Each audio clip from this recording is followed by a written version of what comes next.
लोकसभा चुनाव हो और जनता को भ्रमित करने के लिए मीडिया गिरोह द्वारा आधी अधूरी जानकारी न फैलने दे, ऐसा तो हो ही नहीं सकता। आपने कौन जात हो डायलॉग के लिए मशहूर विपक्ष के दरबारी पत्रकार रवीश कुमार के बारे में तो सुना ही होगा। रवीश कुमार ने लखनऊ में मतदान से पहले एक ऐसा ही प्रथा जो है वो जारी रखा। उन्होंने अपने एक ट्वीट में दावा किया है कि देश के रक्षा मंत्री राजनाथ सिंह ने देश से आरक्षण का आधार बदलने की बात कही है। उन्होंने अपने सोशल मीडिया प्लेटफॉर्म एक्स के पोस्ट में वह लिखा कि अमर उजाला को रक्षा मंत्री राजनाथ सिंह ने इंटरव्यू दिया है। राजनाथ सिंह जी कह रहे हैं कि आरक्षण का आधार गरीबी होना चाहिए। क्या वे आरक्षण के आधार को बदलने की बात कर रहे हैं या आरक्षण विरोध की शुरुआत ही इस तर्क से होती है?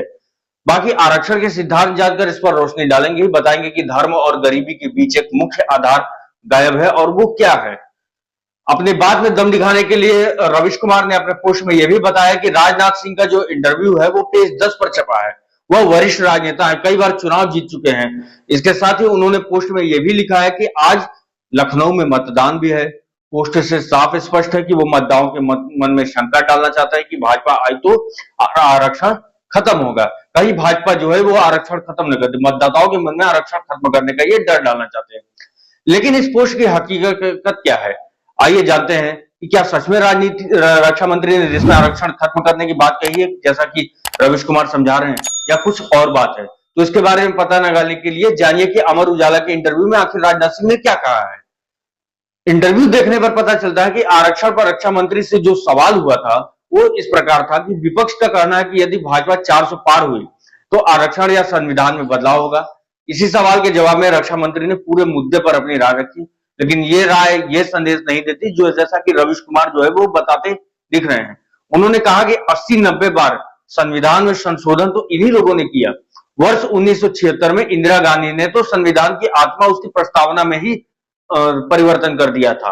धर्म के नाम पर नहीं, गरीबी के आधार पर आरक्षण होना चाहिए और भारत में इस समय गरीबी के आधार पर ही आरक्षण दिया जा रहा है। इसे खत्म करने का प्रश्न ही नहीं उठता। विपक्ष कहता है कि हम धर्म के नाम पर आरक्षण देंगे, क्या संविधान इसकी इजाजत देता है? मैं विपक्ष कहता हूं कि अल्पसंख्यकों से झूठ मत बोलो। अब रवीश कुमार ने अपना प्रोपेगेंडा चलाने के लिए जनता तक क्या पहुंचाया कि रक्षा मंत्री आरक्षण खत्म करने की बात कर रहे हैं, लेकिन रवीश कुमार ने यह नहीं बताया कि जहां तक उन्होंने जनता को बयान बताया है उसकी अगली लाइन में रक्षा मंत्री ने कहा कि इसे खत्म करने का प्रश्न ही नहीं उठता। रवीश कुमार की जो इस हरकत के बाद सोशल मीडिया यूजर्स भी उनकी हकीकत जानकर उन्हें सुधर जाने की नसीहत दे रहे हैं। इसके साथ ही यूजर्स का कहना है कि आरक्षण का जो आधार है वो गरीबी ही होना चाहिए। केवल बौद्धिक आतंकियों को ही इसमें आरक्षण विरोध दिख सकती है। संविधान भी जाति पाति की बात नहीं करता, लेकिन तुम लोगों को भारत को बांटना है, इसलिए इस तरह के जो है वो कुतर्क कर रहे हो। बंद करो देश को बांटना।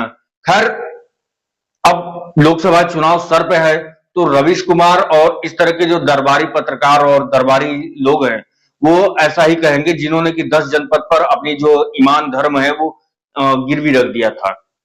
खैर, अब चाहे रवीश हो, राजनाथ सिंह हो या कोई भी हो, इन सभी के जो अटकलें हैं या इन सभी की जो बयानबाजी है वो देश में 1 जून के बाद वो एक तरह से शांत हो जाएगी। 4 जून से ये लोग एक नया राग अपना शुरू कर देंगे जो कि एक ईवीएम पर रोना होगा। मेरा ये चैनल सब्सक्राइब करें और मेरे हर अपडेट आपको मिले इसके लिए बेल आइकन जरूर दबाइएगा। आप सभी को मेरी ढेर सारी शुभकामनाएं।